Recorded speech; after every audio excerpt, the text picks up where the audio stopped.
In 1810, a pound of sugar cost the average English worker a full day of wages. By 1900, factory workers were stirring it into their tea 3 times a day. That shift from luxury to staple changed the world more than almost any other commodity in history. But sugar's story does not start in England or on a plantation. It starts in a jungle, about 10,000 years ago. On the island of New Guinea, deep in the South Pacific, indigenous people discovered something growing wild in the tropical lowlands. A tall, thick grass with a fibrous stalk.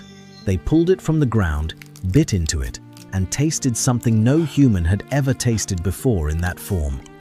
Pure, concentrated sweetness. Raw sugarcane. For thousands of years, that was the extent of sugar's reach. People in New Guinea and across the Pacific Islands chewed on raw sugarcane for energy and enjoyment. There was no refining, no processing, no trade. Just people biting into a stalk and enjoying the juice. It spread slowly across Southeast Asia, island by island, generation by generation, through migration and early trade routes. By around 3500 BC, sugarcane had reached the Indian subcontinent. And that is where everything changed. Ancient Indian farmers did not just chew the cane. They figured out how to crush it, boil the juice, and let the liquid crystallize into a rough, brown solid. They called it kunda, which is where the English word candy comes from. For the first time in history, sugar could be stored and transported. It was no longer tied to the stalk. India had essentially invented sugar as a product. The texts from this period describe it almost reverently, and physicians across the subcontinent began prescribing it as medicine for headaches, stomach problems, and even impotence. Sugar was sacred. Around 326 BC, Alexander the Great sent his armies east into India. His soldiers came back with stories of a remarkable plant. Nerkes, one of Alexander's officers, described finding a reed that produces honey without bees. The Greeks were stunned. They had honey, of course, but the idea that sweetness could come from a grass growing out of the ground seemed almost impossible. And yet, even with this discovery, sugar remained an exotic curiosity in the Western world for centuries. It was too expensive, too difficult to transport, and too far away to matter to everyday life in Greece or Rome. When sugar did appear in Roman pharmacies centuries later, it was sold in tiny quantities at prices that only the wealthiest citizens could afford. Roman doctors prescribed it for stomach ailments and eye infections. A single pound could cost the equivalent of a month's wages for a common laborer. Sugar was not food, it was medicine. And it stayed that way in Europe for nearly 1,000 years. The people who truly unlocked sugar's potential were Arab traders and chemists during the Islamic Golden Age. Between the 7th and 13th centuries, Arab scholars perfected the process of refining sugar. They developed techniques for purifying the crystals, creating sugar that was whiter, finer, and longer lasting than anything India had produced. They built sugar mills across Persia, Egypt, and North Africa. They planted sugarcane wherever the climate allowed. And they began trading refined sugar across the known world. By the time European crusaders arrived in the Levant in 1096, sugar was already woven into Middle Eastern cuisine and medicine. The crusaders tasted it and lost their minds. They called it a most precious product, and knights started hauling bags of it back to Europe, along with their swords and holy relics. Venice, sitting at the crossroads of East and West, became the sugar gateway to Europe. Venetian merchants imported raw sugar from the Middle East, refined it in their own facilities, and sold it across the continent at staggering markups. For a period of about 200 years, Venice essentially held a monopoly on European sugar, and the profits were enormous. In medieval Europe, sugar was treated the way we treat gold today. Kings displayed sugar sculptures at royal banquets as demonstrations of wealth. English monarchs kept detailed sugar inventories the way modern governments track gold reserves. At the wedding feast of Henry III in 1236, the royal household purchased over 300 pounds of sugar for a single celebration, a sum worth more than a knight's annual income. Apothecaries locked it behind their counters alongside opium and rare spices. It was prescribed for everything from coughs to depression. If you could afford sugar, you were somebody. And if you could not afford it, you probably never tasted it. But there was a problem. Sugarcane needs tropical or subtropical climates to grow. You cannot grow it in England. You cannot grow it in France. And you definitely cannot grow it in Scandinavia. European demand was skyrocketing, but the supply chain depended entirely on trade with the Islamic world, a trade route that was expensive, unreliable, and politically fraught. This is the part of sugar's history that most people never learn about, and it is the part that shaped the modern world more than almost anything else. In the 1400s, Portugal began colonizing Atlantic islands, Madeira, the Canary Islands, São Tomé, off the west coast of Africa. They discovered that these islands had the perfect climate for sugarcane. Portuguese planters set up the first European-controlled sugar plantations, and they needed labor.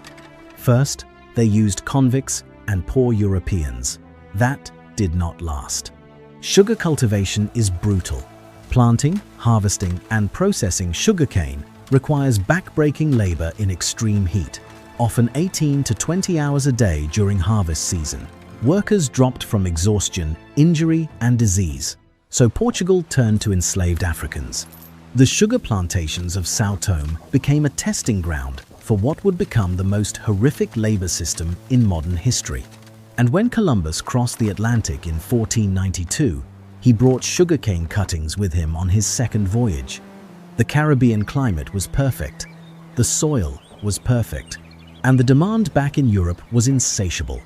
The process of making sugar was itself a kind of hell. After cutting the cane by hand with machetes in tropical heat, workers had to feed the stalks into massive grinding mills within hours before the juice spoiled. The mills were powered by oxen, water, or later by wind, and they operated around the clock during harvest season. Workers who fed the cane into the rollers risked losing fingers, hands, and arms. Plantation owners kept hatchets nearby so that a trapped limb could be severed quickly before the entire body was pulled through. After grinding, the juice was boiled in a series of copper kettles over roaring fires, each one hotter than the last. The boiling house was suffocatingly hot, often reaching temperatures above 140 degrees Fahrenheit. Burns from splashing molten sugar were constant. The work never stopped. What followed was an explosion of sugar production that reshaped the entire Atlantic world. Spain, Portugal, England, France, and the Netherlands all scrambled to establish sugar colonies in the Caribbean and South America. Barbados, Jamaica, Haiti, Cuba, and Brazil became sugar factories. By the 1650s, tiny Barbados, an island roughly the size of San Antonio, Texas, was producing more sugar than all of Brazil, and it was the most valuable colony in the entire British Empire, more valuable than all the North American colonies combined. The human cost of this was catastrophic. Between the 1500s and the 1800s, roughly 12.5 million enslaved Africans were forced onto ships and transported across the Atlantic. A massive portion of them ended up on sugar plantations. The conditions were so brutal that the average life expectancy of an enslaved person on a Caribbean sugar plantation was 7 years after arrival. 7 years. Plantation owners calculated that it was cheaper to work people to death and buy replacements than to provide humane living conditions. Sugar did not just benefit from slavery. Sugar drove slavery. It was the economic engine that made the entire transatlantic slave trade profitable. This decision seemed small at the time. It was not. A planter choosing sugarcane over tobacco or cotton on a Caribbean island set in motion a system that would define global economics for 300 years. By the 1700s, sugar had become the most valuable commodity traded in the Atlantic world, more valuable than tobacco, cotton, or coffee. The profits built mansions in London and Paris. They funded navies and wars. The so-called triangle trade moved manufactured goods from Europe to Africa, enslaved people from Africa to the Caribbean, and sugar from the Caribbean back to Europe. Every corner of this triangle dripped with sugar money. England became particularly obsessed. By 1700, the average English person consumed about 4 pounds of sugar per year. By 1800, that number had jumped to 18 pounds per year. Sugar went from a luxury that only the wealthy could afford to something the middle class expected in their tea every afternoon. This was not an accident. British merchants and politicians actively pushed sugar consumption because the colonies generating it were making them fabulously wealthy. But sugar plantations also created something the colonial powers did not expect: resistance. On the French colony of Saint-Domingue, what we now call Haiti, enslaved workers on sugar plantations launched the only successful large-scale slave revolt in history. In 1791, hundreds of thousands of enslaved people rose up, burned the plantations to the ground, and fought a 12-year war against French, Spanish, and British armies. By 1804, they had won their independence. Haiti became the first free black republic in the Western Hemisphere, and it was born on sugar plantations. If you are finding this video interesting, hit subscribe. We cover stories like this every week, and you will not want to miss what is coming next. The Haitian Revolution sent shockwaves through Europe. France lost its most profitable colony overnight. Napoleon, who had dreamed of a sugar empire in the Americas, was forced to pivot. He sold the Louisiana Territory to the United States in 1803 for about $15 million, roughly 4 cents per acre, partly because without Haiti's sugar revenue, holding that massive territory made no financial sense. Sugar's collapse in Haiti literally doubled the size of the United States. Napoleon was also stuck with another problem. Britain's Royal Navy had blockaded French ports, cutting off access to Caribbean sugar.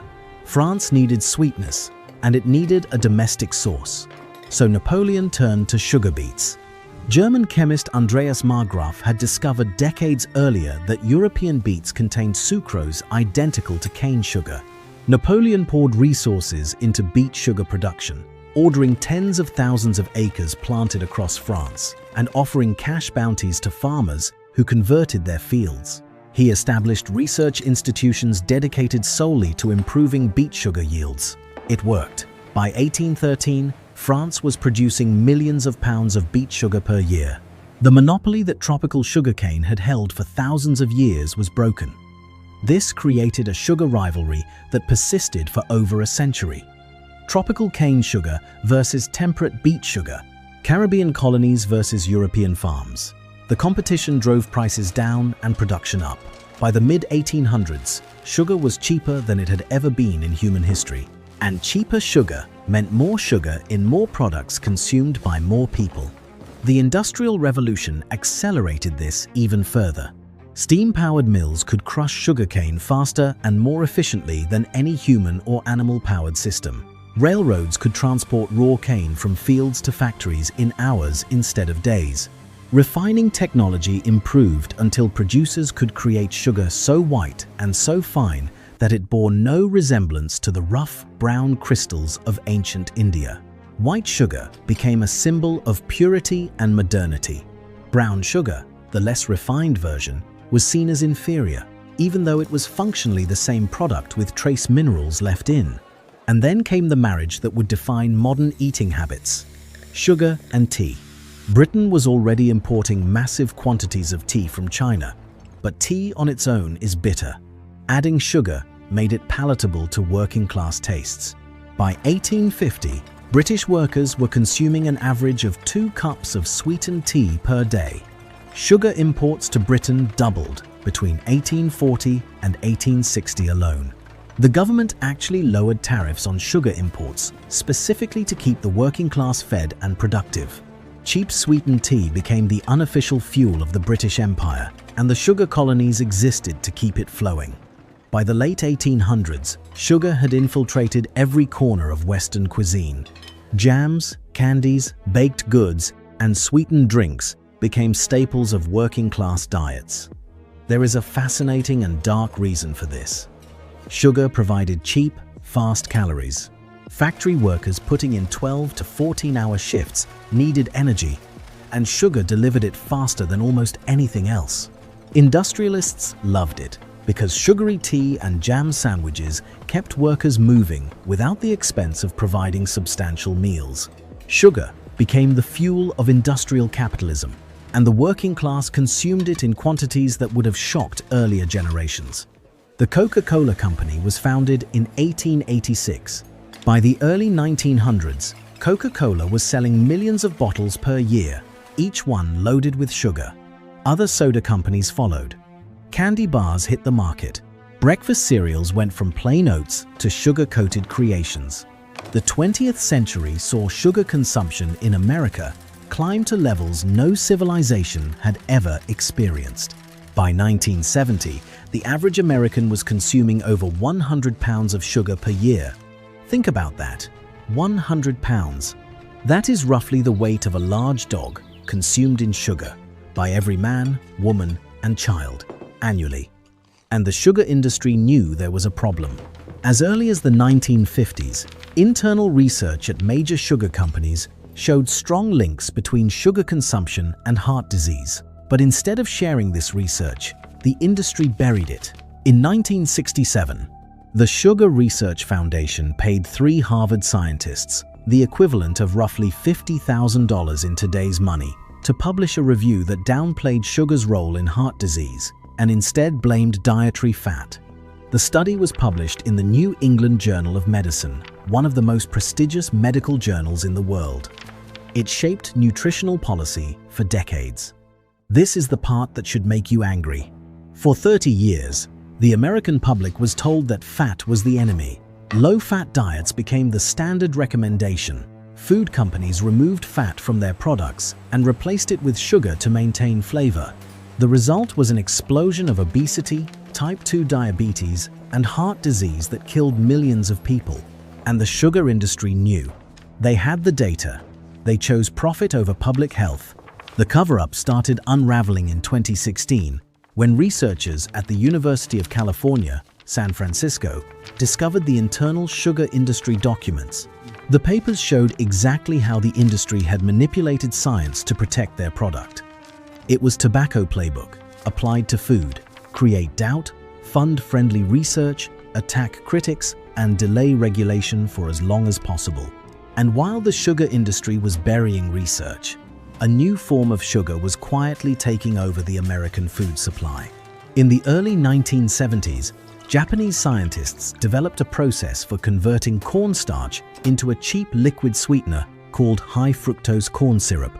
American corn farmers were already growing far more corn than the country needed, thanks to massive government subsidies. High-fructose corn syrup gave them a new market.